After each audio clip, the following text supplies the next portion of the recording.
Well, Minnesota is a key state. It's considered a swing state in some respects. Progressives have come here and made substantial change, and so it's seen as a bellwether in some respects. That and also the fact that innovations have happened in Minnesota, particularly in healthcare, is considered to be a very well-respected go-to place to receive healthcare.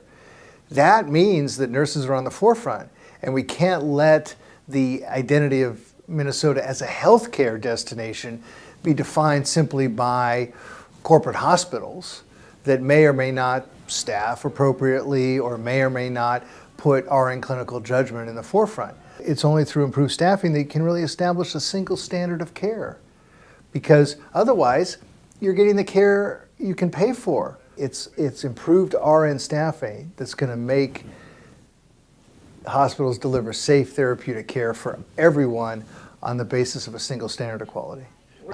And even if you think you're never going to end up at the hospital, you'll find yourself in the ER, and if the nurse has more than 3 patients, well, you might be in real trouble. And sometimes even 3 patients is too much, depending on what level of trauma is going on, right, in the emergency department.